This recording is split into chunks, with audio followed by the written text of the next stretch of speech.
आगे क्या कह रहे हैं गुरुदेव भगवान? पर समय दो। कोई भी टाइम, कोई भी वस्तु है, थोड़ा समय मांगता है।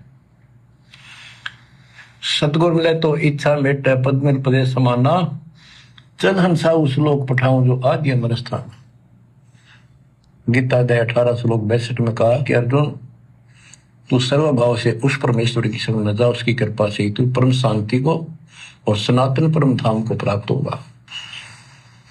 सनातन परम धाम सत्यलोक, अविनाशी स्थान, जहां जाने के बाद कोई कष्ट नहीं, कोई जन्म मृत्यु नहीं। फिर और बताया है, चार मुक्ति दा चंपे करती माया होरी दासी, दास गरीब अब पद पर से मिले राम अविनाशी। क्या करें गुरुदेव? चार मुक्ति जहां चंपी करती और माया होरी दासी। चार मुक्ति, काम, धर्म, अर्थ, मोक्ष, ये चार मुक्ति है यहां की, जो ब्रह्मा विष्णु महेश के पास हैं, जिनमें से एक दो अपने साधकों को दे देते हैं। गुरुदेव भगवान कहते हैं ये चार मुक्तियां, यानी ब्रह्मा विष्णु महेश के पास में जितना सामर्थ्य है, जितनी ये सिद्धियां और रिद्धियां हैं, कहते हैं सतलोक जाने के बाद वहां इतने ठाटम ठाट हैं, इन चार मुक्तियों की तरफ तो तुम आंख उठा के भी नहीं देखोगे, आंख उठा के भी, कि ये तो थर्ड क्लास है, फोर्थ क्लास। जैसे पहले किसी के घर में साइकिल आई तो बड़ा शौक होता था साइकिल चलाने का, गिरते पड़ते साइकिल सीखी, घुटने फूट गए, फिर भी बड़ा आनंद आता था, चलाते थे।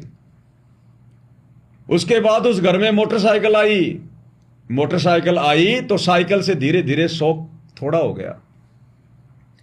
फिर उस घर में 4 व्हीलर आया, और जब उस घर में वो 4 व्हीलर आया, लग्जरी गाड़ी आई, तो वो साइकिल की तरफ देखने का भी मन नहीं करता, देखने का भी। तो सतलोक में जाने के बाद समझो वहां तो 4 व्हीलर की तरह सुख है, 4 व्हीलर की तरह। और यहां की जो चार जो मुक्तियां हैं, काम, अर्थ, धर्म, मोक्ष, ये तो हमें साइकिल की तरह नजर आएंगी, साइकिल की तरह। इनकी तरफ देखने का भी जी नहीं करेगा। ये तो हमारी दासी बनकर हमारी चंपी करेंगी, चरण चंपी। तो सोचो गुरुदेव भगवान के द्वारा ऑलरेडी वहां जो सुख हैं वो क्या होंगे, कल्पना नहीं की जा सकती, कल्पना भी। इसलिए गुरुदेव भगवान कहते हैं तुम क्या मांग रहे हो अपने गुरु से? अरे ये तत्व ज्ञान लेने के बाद, इतना सब कुछ जानने के बाद, और तुम केवल बेटा बेटी मांगते हो, छोटी मोटी नौकरी मांग रहे हो, बेटा इंटरव्यू में पास हो जाए, मैं सरपंची को चुनाव लड़ लूं, केवल ये मांग रहे हो। परमात्मा कहते हैं अभी तुम्हें बुद्धि नहीं है, फिर तुम्हें ज्ञान ही नहीं समझ में आया अभी। और वैसे भी गुरुदेव भगवान ने हमें समझा दिया कि हमें क्या मांगना चाहिए। धर्मदास जी के माध्यम से परमेश्वर हमें समझा रहे हैं उस शब्द के माध्यम से, भक्ति दान गुरु दीजियो देवन के देवा हो, भक्ति दान गुरु दीजियो देवन के देवा हो, जन्म पाया भूलों नहीं करहूं पद सेवा हो, जन्म पाया भूलों नहीं करहूं पद सेवा हो। क्या कहा था धर्मदास जी ने? अब भाई और बहनों, धर्मदास जी ने कहा था या नहीं कहा था, क्योंकि ये परमात्मा है, ये कुछ भी फेरबदल कर सकता है। उस कबीर सागर में धर्मदास ने क्या लिखा था और उसके बाद परमात्मा ने उन अक्षरों को चेंज करके क्या लिख दिया, ये समर्थ के ऊपर है। हमें भाषा समझ में आती है, एक जीव क्या लिख सकता है, क्या शब्द बना सकता है। तो ये सारा खेल परमेश्वर का निमित्त बना दिया धर्मदास जी को, कि धर्मदास जी ने लिखा होगा, लेकिन फिर उसको संवार दिया गुरुदेव भगवान ने, उसको परफेक्ट बना दिया गुरुदेव भगवान ने। जिस प्रकार सर्वानंद के लिखे हुए अक्षर उसकी आंखों के सामने चेंज हो रहे हैं, तो क्या धर्मदास जी के द्वारा लिखवाए गए कबीर सागर में क्या अक्षर चेंज नहीं हो सकते? समर्थ कुछ भी कर सकता है। इतना परफेक्ट शब्द केवल परमेश्वर लिख सकते हैं। तो आप और हम पिछली पीढ़ी वाले वर्तमान भक्तों के लिए परमात्मा ने यह सारा खेल खेला। सारा खेल सतयुग से लेकर और कलयुग की प्रथम पीढ़ी तक परमात्मा जितनी भी लीलाएं करते हुए आ रहे हैं, जितने भी खेल खेलते हुए आ रहे हैं, केवल आप और हम पिछली पीढ़ी वाले भक्तों के लिए। अरे आज से पहले परमेश्वर ने सत्संग नहीं किए।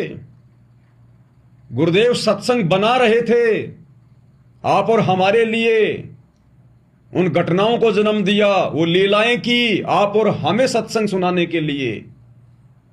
आज वो उदाहरण, वो घटनाएं, वो लीलाएं, वही तो गुरुदेव हमें सुना रहे हैं अपने प्रवचनों में।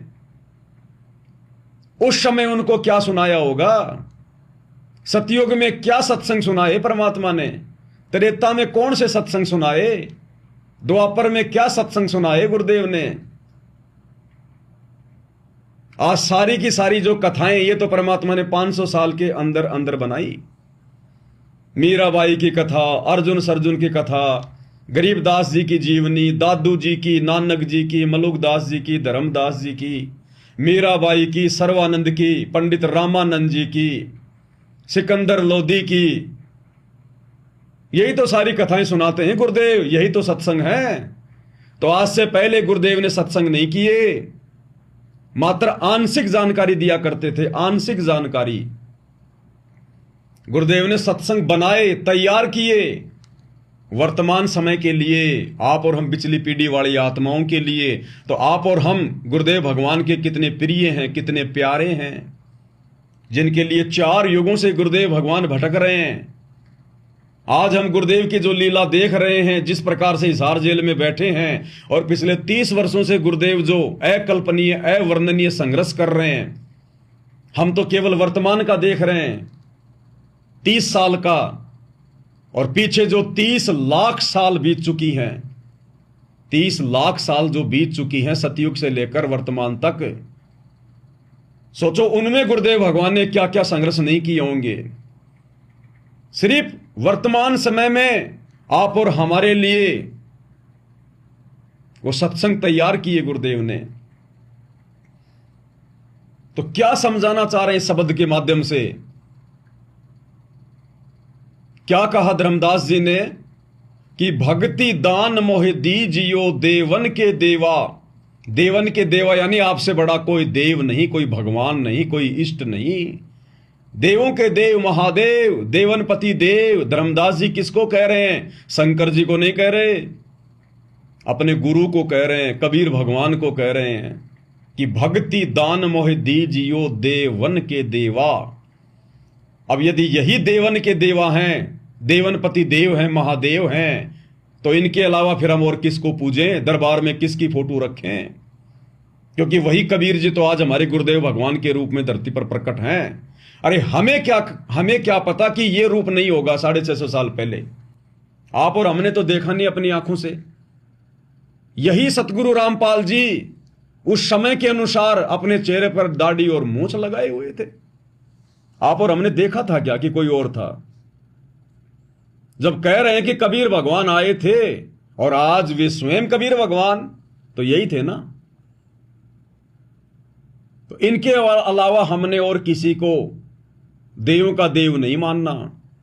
इनके अलावा हमने अपने दरबार में, अपने घर में, अपने लॉकेट में ना तो उनके 650 साल पहले वाले उस दाढ़ी मूंछ वाले रूप की फोटो रखनी है, ना गरीबदास जी की, ना दादा गुरु जी के, ना पंडित चिदानंद जी की, ना अन्य किसी देव महादेव और संतों की।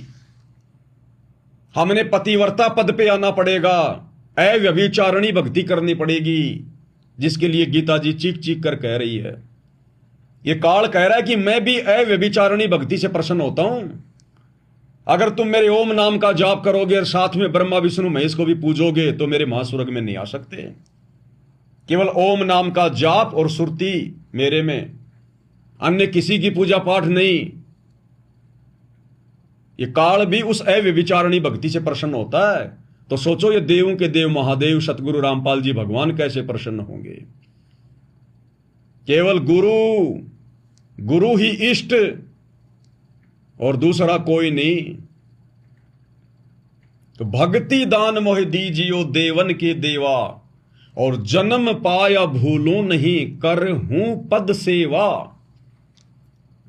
कि हे परमात्मा, यदि मुझे दोबारा मनुष्य जन्म मिला, कि जन्म पाया भूलूं नहीं।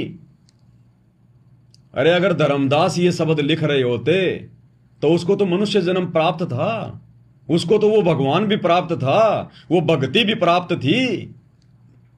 फिर ये क्यों कहेगा कि जन्म पाया भूलूं नहीं? क्योंकि गुरुदेव तो हमेशा यही कहते हैं, बच्चों दूसरे जन्म की उम्मीद मत करना। कभी अपने मन में भी मत लेके आना कि भगवान मेरा दूसरा जन्म हो जाए। पूरी जी जान लगा दो इसी जन्म में मोक्ष प्राप्त करने की। तो धर्मदास जी क्यों कहेंगे, जब उनको उसी जन्म में भगवान मिले थे 650 साल पहले, यही भक्ति मिली थी, शतलोक भी देख कर आ गए थे कि मेरा गुरु खुद ही कबीर भगवान है। फिर धर्मदास ये क्यों कहेगा कि जन्म पाया भूलूं नहीं, कि अगर मुझे दूसरा जन्म मिला तो मैं आपके द्वारा जो पद्धति दी जाएगी भक्ति की, जन्म पाया भूलूं नहीं कर हूं पद सेवा। पद यानी जो पद्धति आप हमें बताओगे, भक्ति की विधि बताओगे, उसी अनुसार भक्ति करूंगा। धर्मदास क्यों कहेगा ये बात? यही गुरु, यही पद्धति, यही भगवान, यही मंत्र उसको 650 साल पहले मिले हुए थे। लेकिन गुरुदेव को पता था कि ये 64 लाख आत्माएं अब पार नहीं हो पाएंगी। वो समय भी नहीं था, और उस समय हम ज्ञान से भी परिपूर्ण नहीं थे। हम ऊपर से तो गुरु को भगवान भगवान कह रहे थे, लेकिन अनपढ़ होने के कारण, शास्त्रों से अपरिचित होने के कारण हम दृढ़ विश्वास नहीं कर पा रहे थे कि कबीर जी जो कह रहे हैं वही सत्य है, और कबीर जी खुद ही सत्य पुरुष हो सकते हैं। इसलिए गुरुदेव ने संकेत किया कि नादानों, जब मैं आगे चलकर संत रामपाल रूप में तुम्हारा गुरु बनूंगा, कलयुग की पिछली पीढ़ी में, क्योंकि यह संकेत भी परमात्मा ने पहले ही दे दिया था। गुरुदेव भगवान शब्द सुनाया करते थे उस समय कि कलयुग की पिछली पीढ़ी में मैं कबीर खुद ही तुम्हारा गुरु बन के जाऊंगा, और उस समय मेरा नाम होगा संत रामपाल। संत रामपाल मेरा नाम होगा उस समय। ये संकेत परमात्मा पहले दिया करते थे। हमें गुरुदेव भगवान एक शब्द सुनाते हैं, मन मान जा बुढ़ापा आवेगा, मन मान जा बुढ़ापा आवेगा, मन मान जा बुढ़ापा आवेगा, मन मान जा बुढ़ापा आवेगा। बिना भजन तेरी होवे दुर्गति, तू पढ़या पढ़या पछतावेगा, मन मान जा बुढ़ापा आवेगा, मन मान जा बुढ़ापा आवेगा। कि हे पापी मन, हे बकवादी मन, स्थिर हो जा, इस ज्ञान को आधार बना ले, नहीं तो बुढ़ापा भी आएगा, और बिना भजन के, बिना भक्ति के तेरी दुर्गति होगी, दुर्गति। और इस शब्द की लास्ट की चौपाई में गुरुदेव ने क्या कहा? ये 650 साल पहले गाया करते थे परमात्मा शब्द, 650 साल पहले। और लास्ट में क्या संकेत किया करते थे कि मैं रामपाल ही आगे चलकर, जब तुम्हें दोबारा से मनुष्य जन्म मिलेगा कलयुग की पिछली पीढ़ी में, तो मैं तुम्हें भक्ति दर्ड़ाऊंगा। क्या कहा करते थे गुरुदेव भगवान? मान जा बुढ़ापा आवेगा, मन मान जा बुढ़ापा आवेगा, मन मान जा बुढ़ापा आवेगा, मन मान जा बुढ़ापा आवेगा। बिना भजन तेरी होवे दुर्गति, तू पढ़ा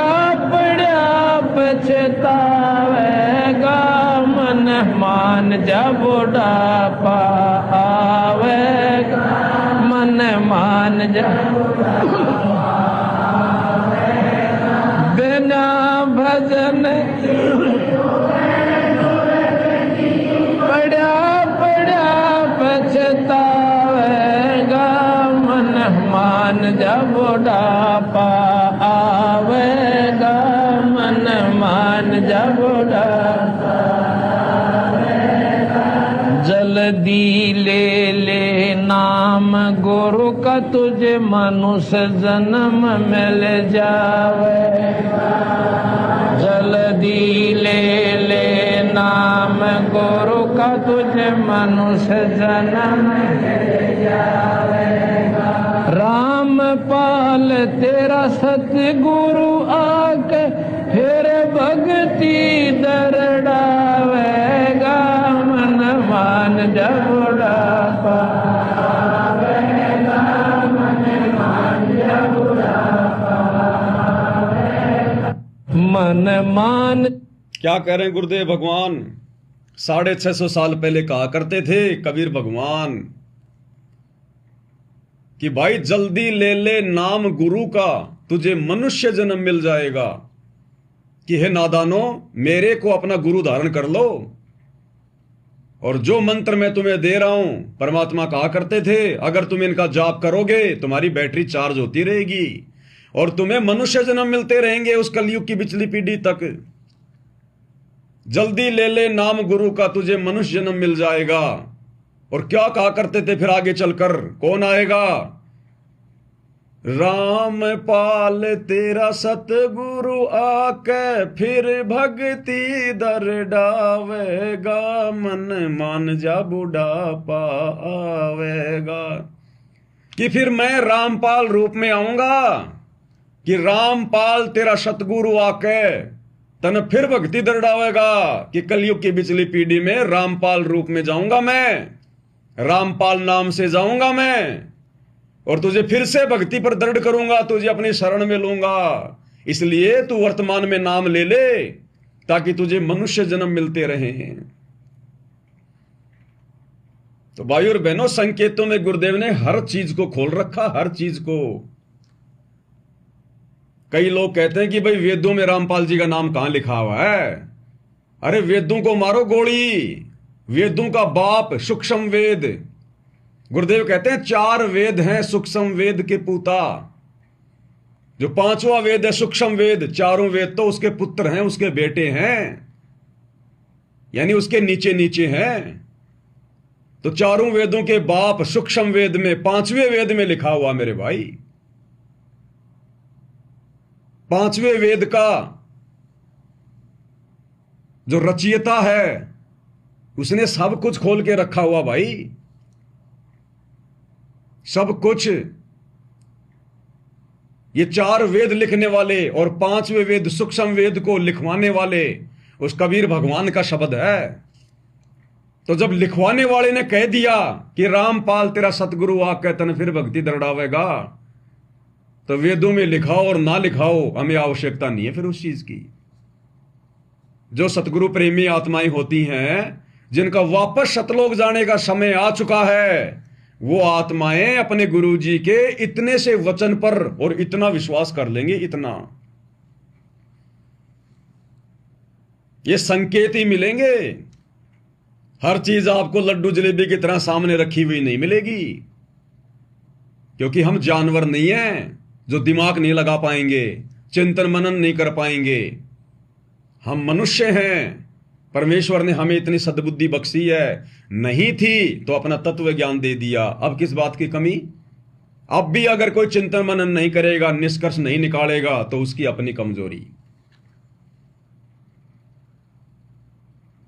इसलिए परमेश्वर ने कहा, धर्मदास जी को बीच में डाल दिया निमित्त करता, कि भक्ति दान मोहि दीजियो देवन के देवा, और जन्म पाया भूलो नहीं करहूं पद सेवा।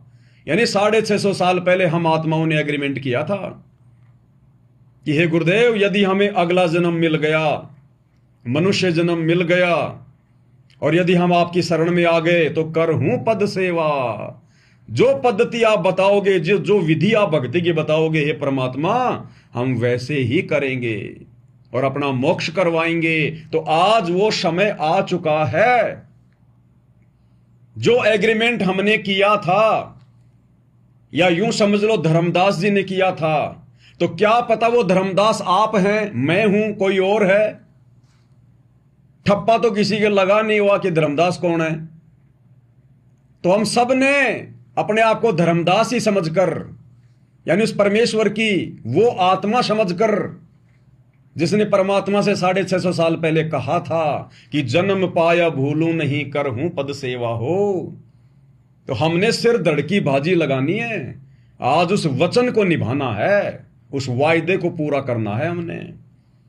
इसलिए गुरुदेव भगवान के वचनों में जो आज्ञा, जो आदेश अपने सत्संगों में, अपने प्रवचनों में उन्होंने हमें दे दिए भक्ति के, हमने सिर धड़की बाजी लगा देनी है। किसी को नहीं देखना, किसी को नहीं सुनना।